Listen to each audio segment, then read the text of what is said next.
Hey guys, what's up? Okay, so in today's video, I'm going to be talking about my top 10 favorite armors featuring my subordinate channel, Battle Rex. Greetings. Battle Rex will be talking more about the contexts of each armor and when it was used, but also all the factors of where it actually came from my own opinion, and so it is subjective, but the systems which I have used are mobility, protection, and aesthetic. So let's get into it. Okay, in 10th place we have Dendra armor, in which Dendra armor was actually an early design of armor during the Bronze Age, in which I don't really like its main aesthetic or the absence of mobility about it, but it's extremely protective. You are right there about it being protective, hacker, as the Dendra armor was actually mainly designed for protection in mind.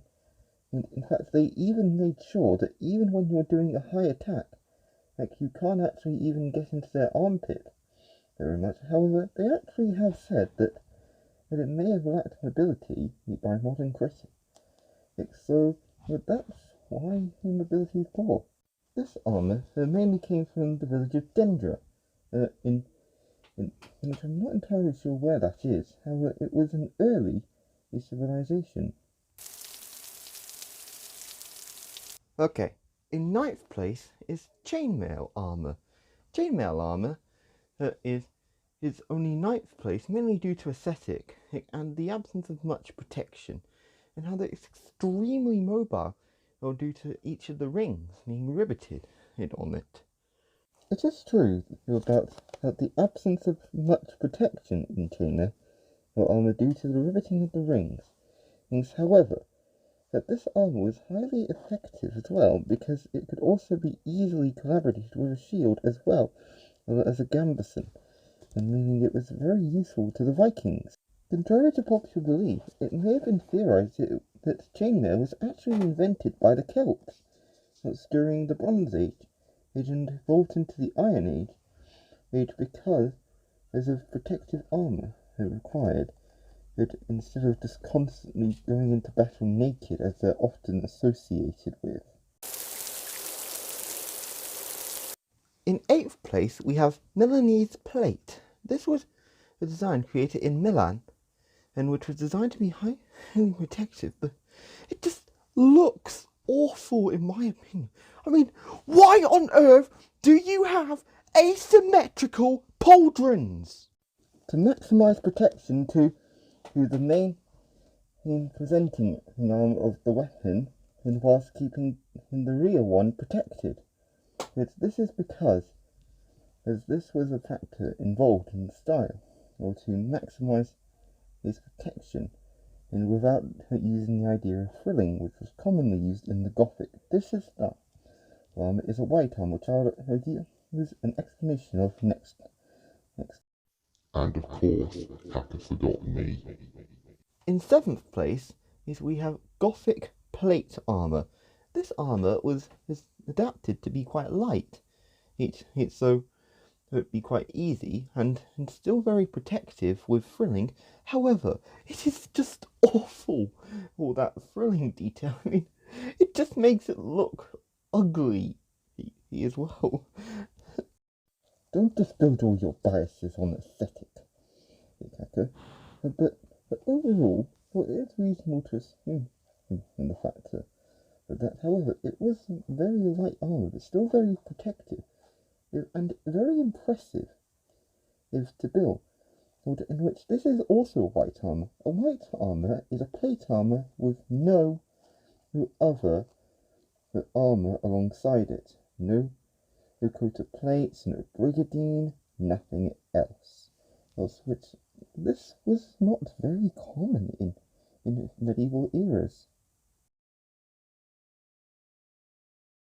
In 6th place, we have Laura Segmenta.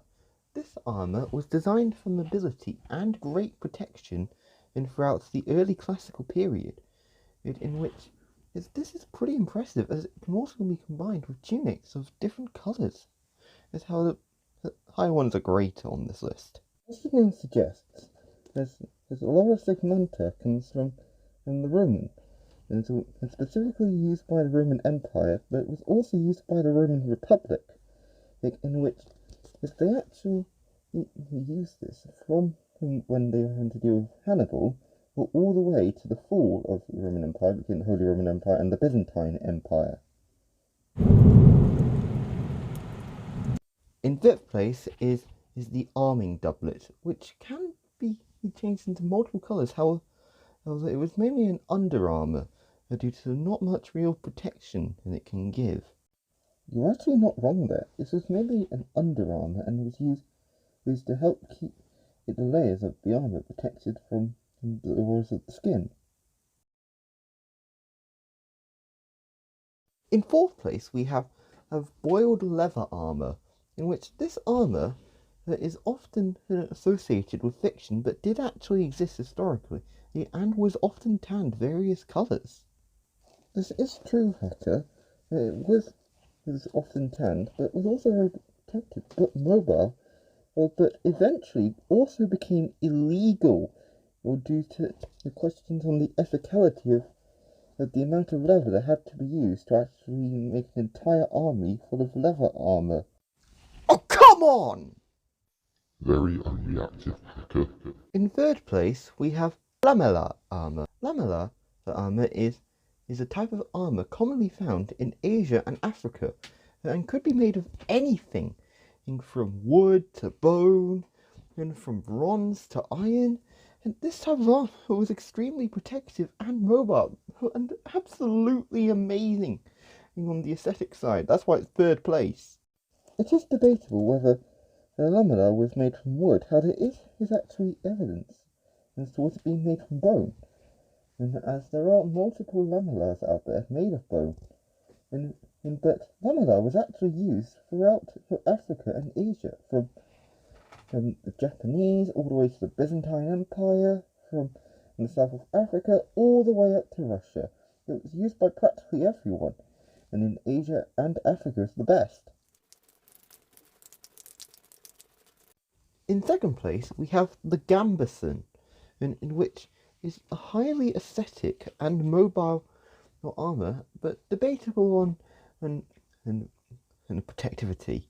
It was designed to be an underarmour of which can be used without one, but it is true that you can dye it into different colours due to it being linen throughout. So now on to first place. Yay! And in first place is Brigadine, in which this armour is a bunch of plates connected up to one another with riveting, and also connected together by using a piece of fabric like felt or leather or velvet to attach it together. Brigadine was used from the 14th century up until the 16th century, which is in the Tudor era, in which it was mainly used by the archers, knights, even noblemen, due to its great nobility and also its colour choices you can go for due to different types. Sorry to interrupt you, Battlerex, but this is the end of the video. And now, hopefully you smash the like button, smash the subscribe button, but also, don't forget to actually also go and check out Battlerex's channel. Well, there'll be a link to a video from his channel in the description, so go and check it out. And also, shout out to Metatron, as the Brigadine, basically came from him. I hope to encounter you again on my channel as well. So go and check out the description for the video which will be used as an example. Bye.